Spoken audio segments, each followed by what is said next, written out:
Tomond, we got Chad on the line. What do you want to ask him? You mentioned the capital raise part being so important. What makes that difficult? I think a couple of things. If you don't have a track record yet as a multifamily operator, that's one of the first things that investors look at. Is they look at, okay, who's this guy, right? What's Chad done? What's his experience? What are his mistakes been? How has he learned from them? How has he corrected and mitigated those going forward? And then has he went full cycle on a deal yet? I'm only a couple of years into this myself. So as you get into more sophisticated investors, they're going to have more scrutiny on you as an operator. So that's again why I think starting small, you're going to raise some friends and family who already trust you. That should be a little more palatable than going for a large one for a beginning.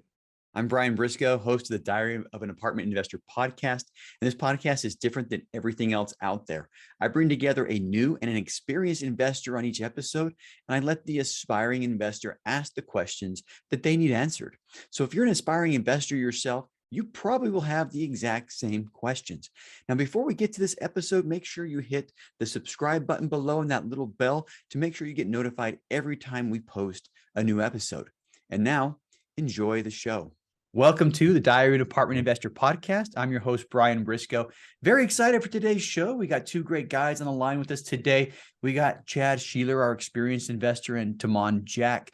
And gentlemen, welcome to the show today. Thank you. Hey, good to be here. Thank you.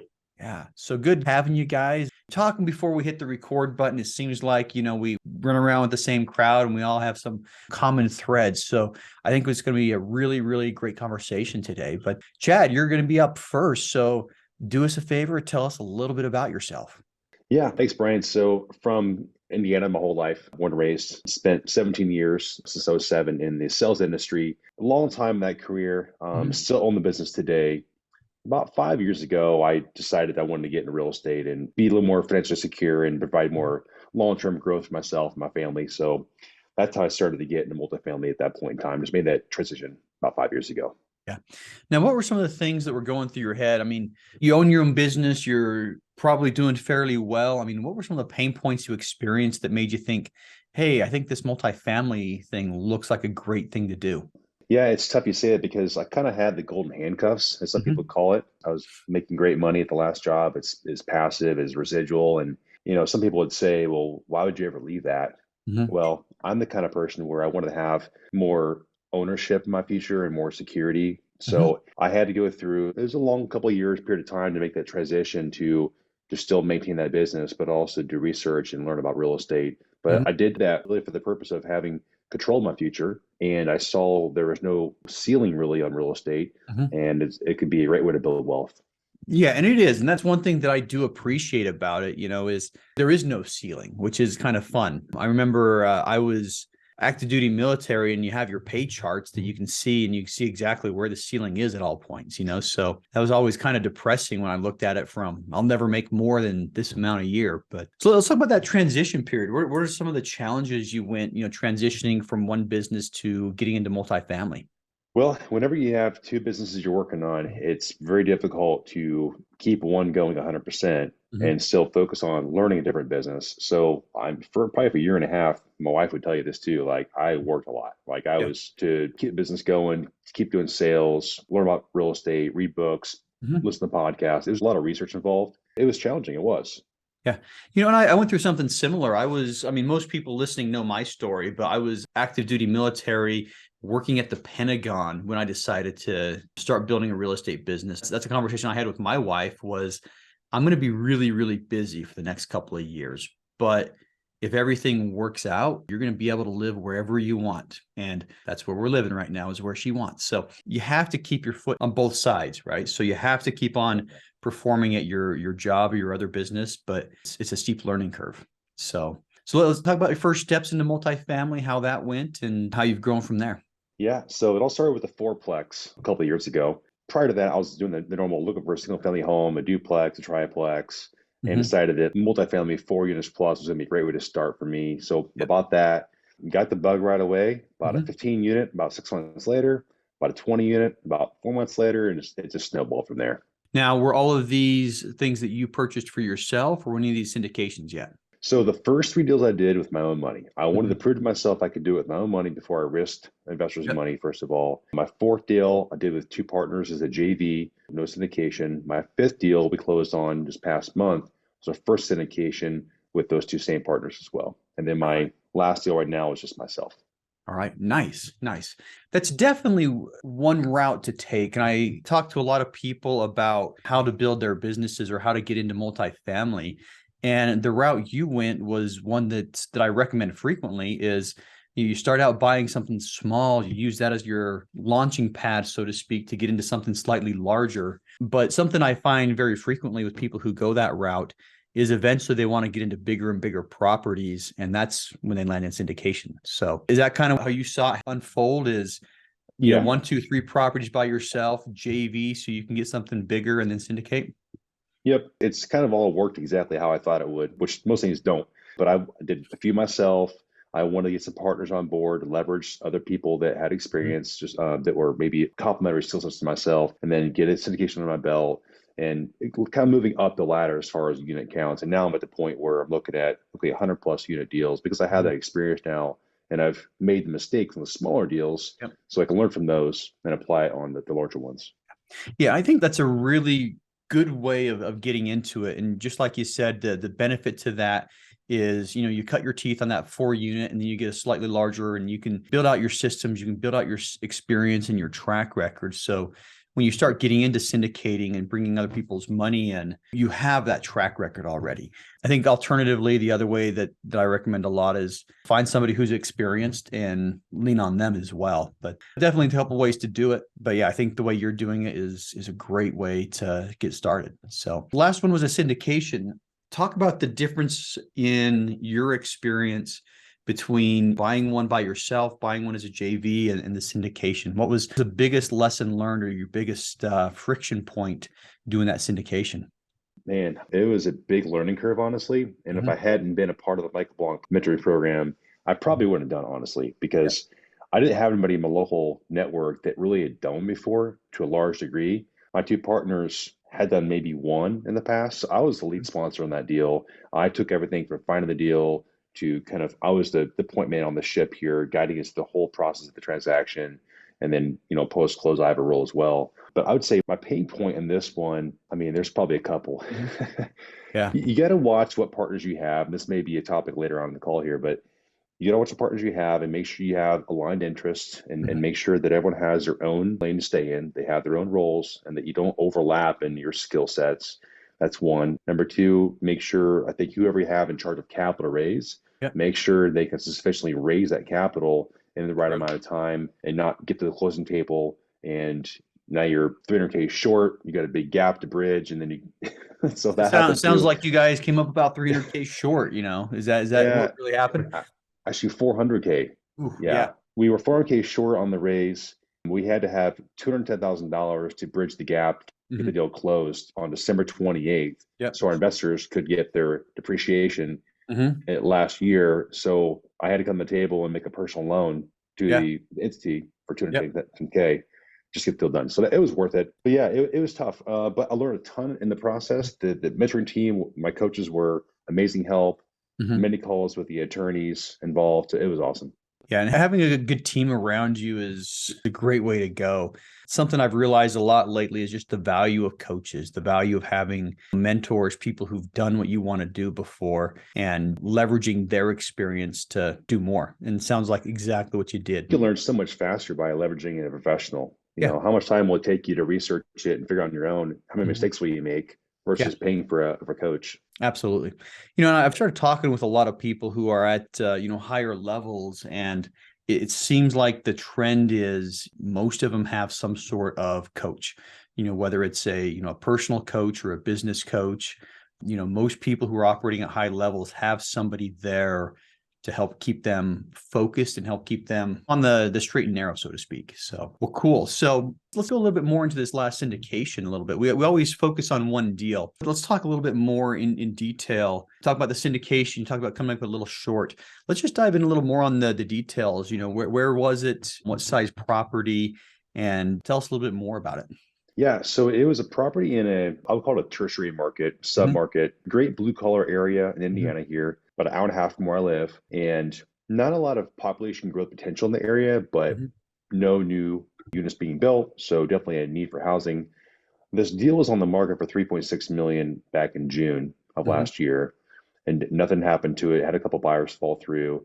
the broker who I knew previously, he came to me and said, "Hey, look, the sellers wouldn't take an offer lower than our whisper price at 3 million. Are you interested?" And I'm Mhm. thinking, that's almost a 20% discount. So let's take a look at it. Yeah.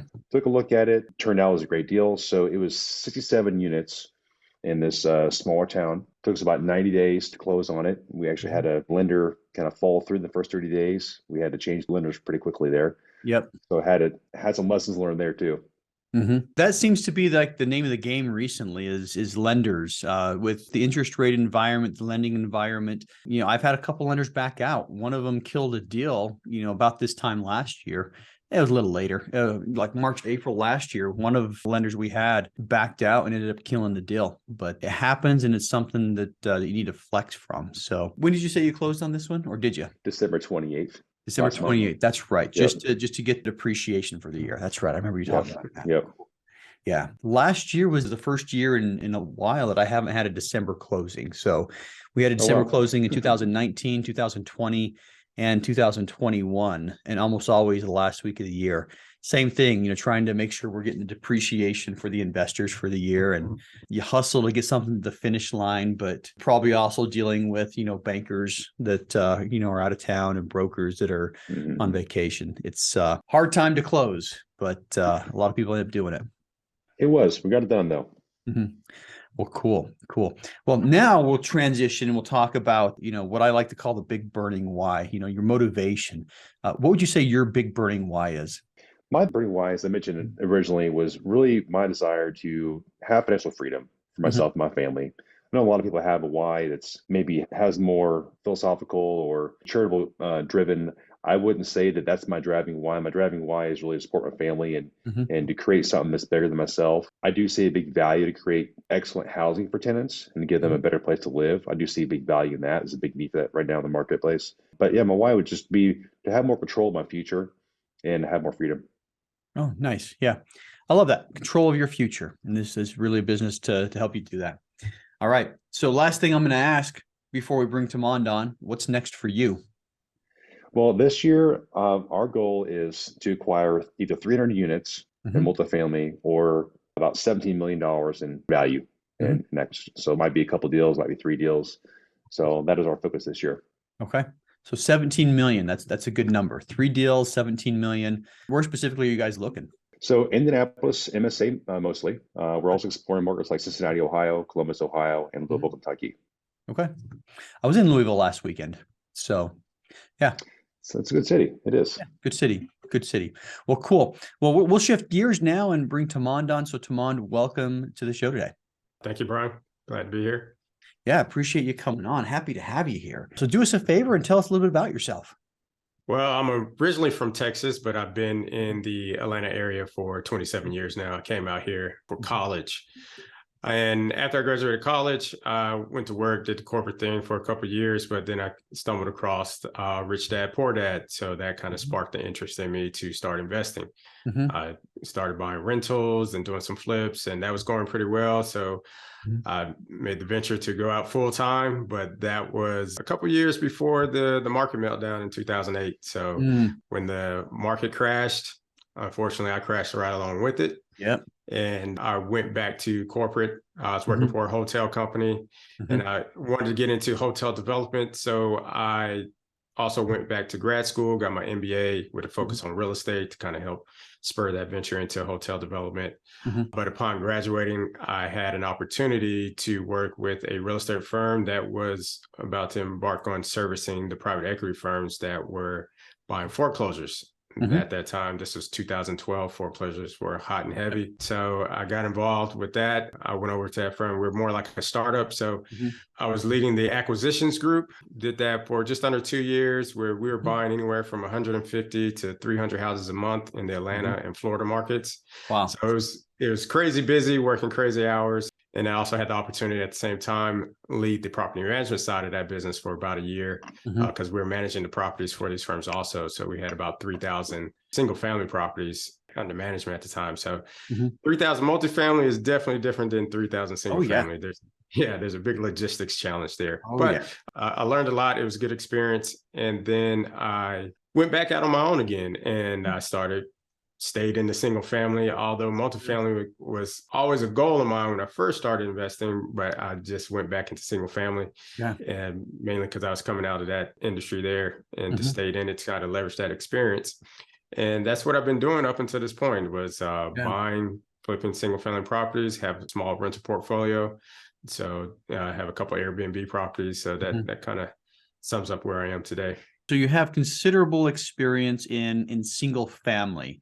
And when I say considerable, I mean managing a 3,000 unit portfolio. I'd love to talk to you like in 2 years when you have 3,000 multifamily under your belt, and we can compare, the difference between managing. So I think you're right. Managing 3,000 single family homes with 3,000 addresses. I think you'll find that managing 3,000 multifamily units with maybe 10 different addresses are going to be a lot more manageable. Yes, for sure. Yeah. Well, that said, I always talk to people about their why, because I think it's so important. Why the change for you, and what is your big why? So the big change for me is really when I first started investing, I always had the goal of financial literacy, to be able to provide some financial literacy, mainly to the minority community. So there's a big gap in wealth creation among the minority communities. And the main reason is a lot of folks in the communities just don't invest, and they don't have the knowledge or see anybody that does it, or have the access to these deals. So that's kind of one of the big things I wanted to do. And I can wrap that around my multifamily business, bring people in to invest in these deals, educating them on syndications and being able to invest. So that's one. But also a big thing for me was, I was born with a birth defect that created a limb difference of my left hand.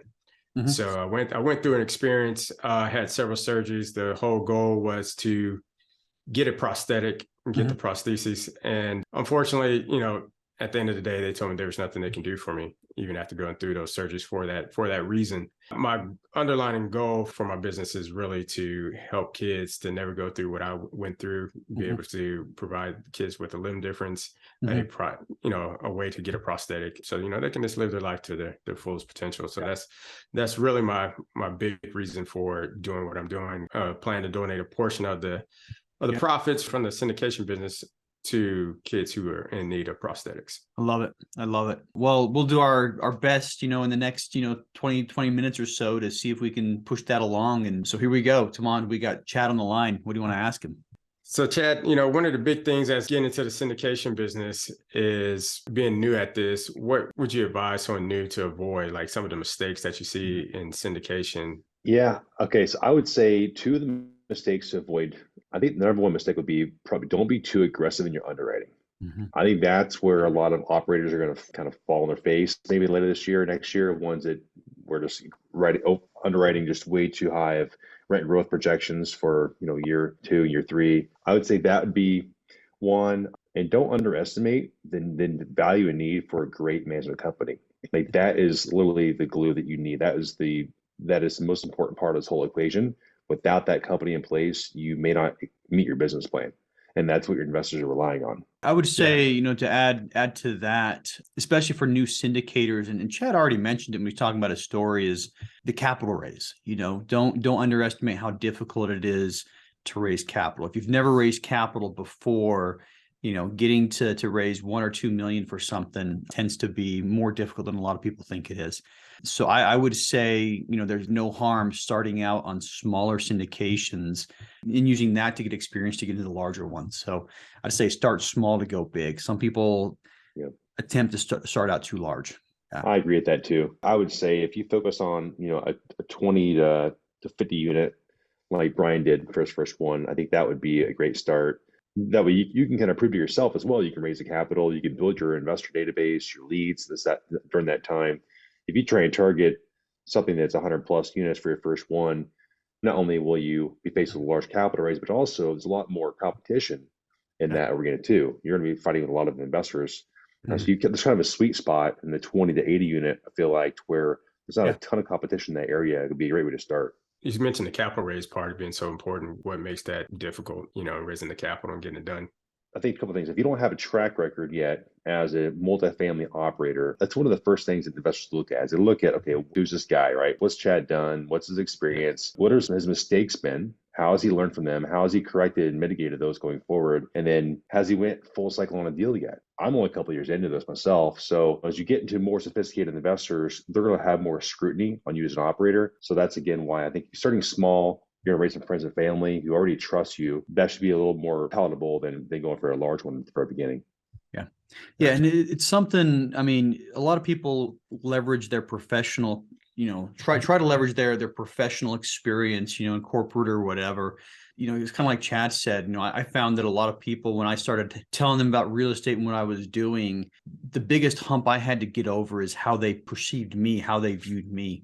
Nobody saw me as Brian, the multifamily guy, Brian, the person that, is going to be, a really good steward of my money, because I hadn't done anything similar. I had single family homes that were my own, and a lot of people knew about that. But, the transition for me was, and the difficult part for me raising capital is people didn't see me as Brian, the apartment investor. I think they do now, but 4 or 5 years ago when I started, nobody did. And that was my biggest challenge. It takes some time too. Like that's why you want to start as soon as possible, getting the word out that you're doing this. So it gives people kind of time to simmer and just kind of let marinate, and they can see your progress. Mm-hmm. You might have a discussion today with an investor or a lead, and he may not do a deal with you for another year, but he's going to watch your whole progress. Yep. It's better to start now and get that word out than trying to wait a year from now. Yeah, so getting the word out, I mean, that kind of builds into building your brand.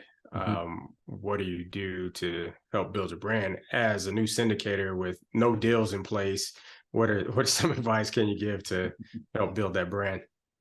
Well, I'm actually reading this book right now that I was given from Jonathan. You may already know about it, and I'm pulling up right now. It's by Hunter Thompson, and Raising Capital for Real Estate. And right now I'm on chapter 6, like minute 4.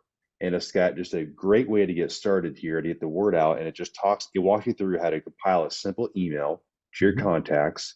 No ask at all in here. It's just, hey, let me know what you're doing. Let me know if you want to be involved in an upcoming deal. Very, very low pressure. So the important thing here is that people know now that you're doing real estate. That's the important thing. Yeah. Gotcha. And that is a great book, by the way. I think that's probably the best resource out there that's, under $20 for somebody to learn how to raise capital. But, if I could just generalize it, I would say you got to sit down and do a little bit of thinking about, who your target audience is, and then figure out the best way to get you and your message in front of your target audience.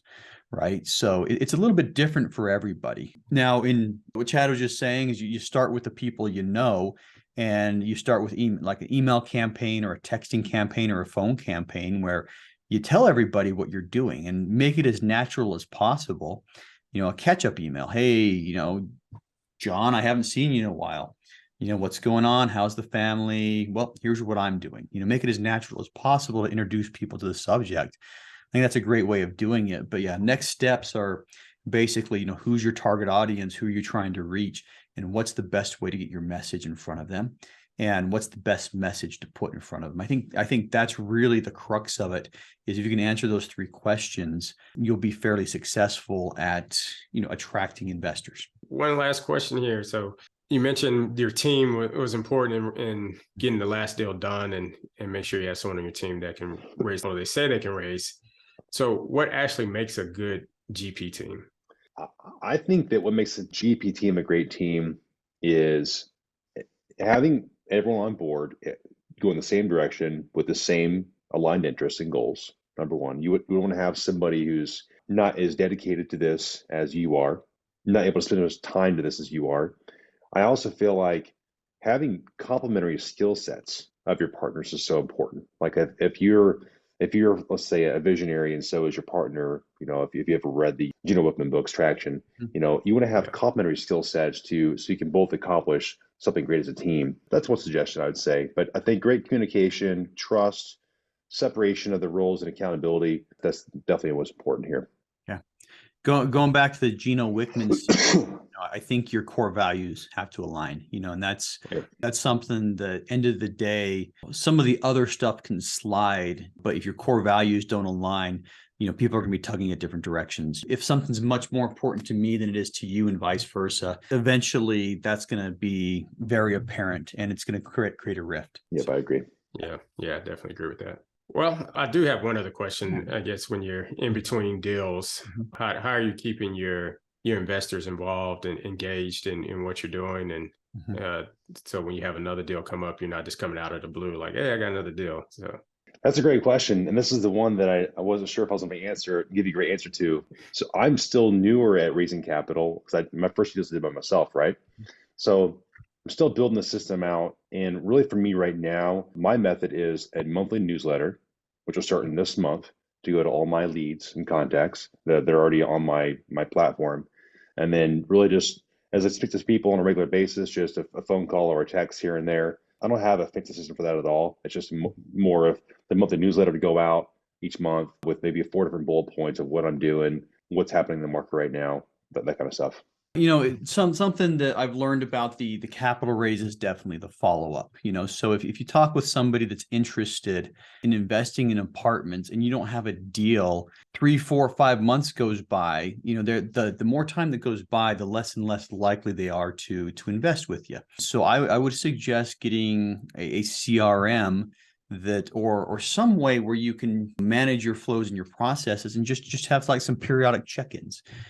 So I use Active Campaign, and there's some tasks in Active Campaign, and you can set timelines.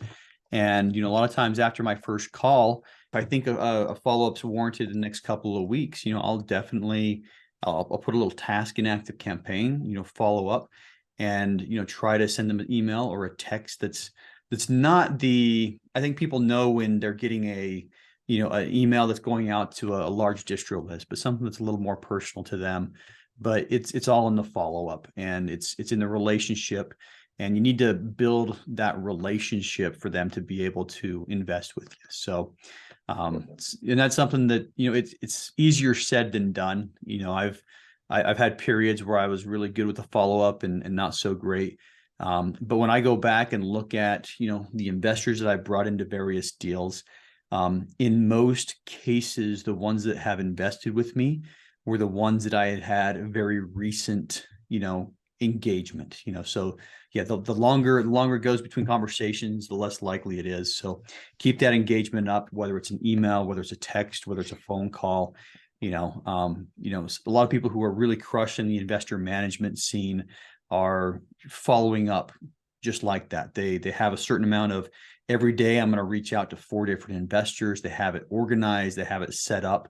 And every day they're going to send 4 texts or 4 phone calls out to people on their investor list to keep that active. So lots of ways to do it. But I would say some of the automations are good. Drip campaigns are good, but personal contact is better.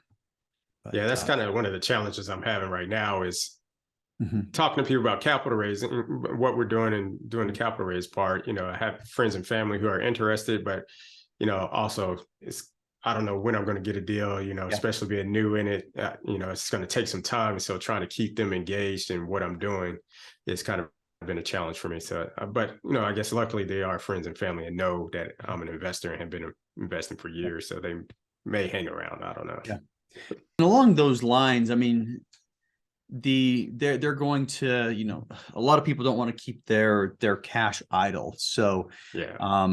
The hard part that I've found is, somebody might be really excited to invest with me today, and if I don't have a deal for them in the next 2 months, they may put that money to use somewhere else where it may not be as liquid as they need it to invest with me. If they're interested in real estate, they might buy their own single family house, or maybe they invest it with another syndicator. But there's there's a lot of things there. And the end of the day, I'd say just take a long-term approach with people, a very long-term approach, and always look at no is no for now and not no forever. I've had a lot of people that have passed on a first couple of deals that have ended up investing in later deals. So yeah, think long-term with the relationships and, build good relationships. So Brian, I would use that application even on when getting deals too. You mentioned that it's not no today, or it's today, it's not no forever. Yeah. I can't count. There's probably 2 or 3 deals I've done so far to where I was outbid originally, and then the buyer falls through, Yep. and they come around and I get the deal at a discount.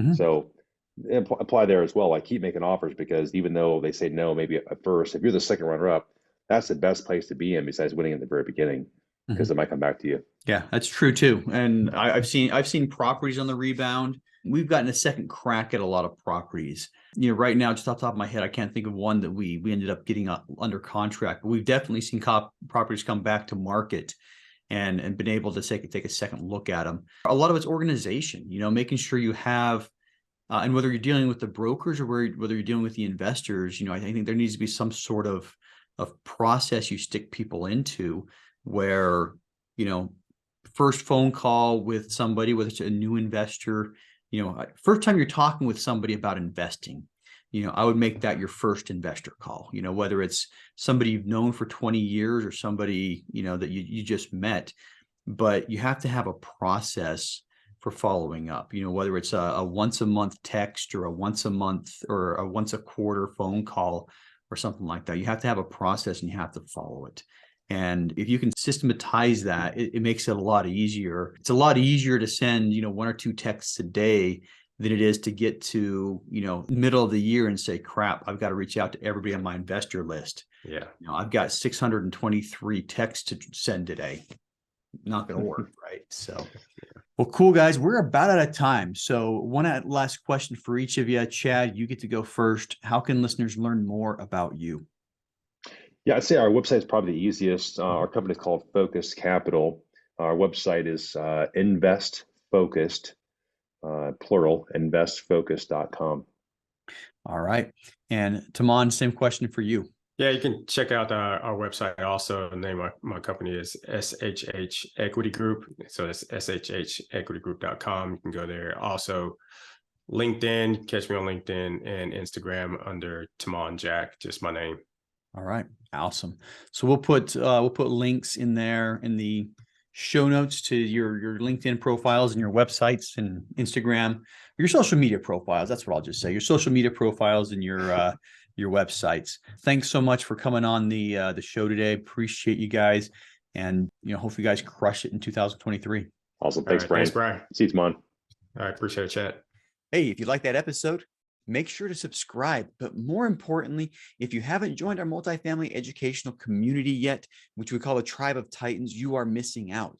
Get 30 days free by clicking the link in the description to this episode, or go to thetribeoftitans.info, and we'll see you there.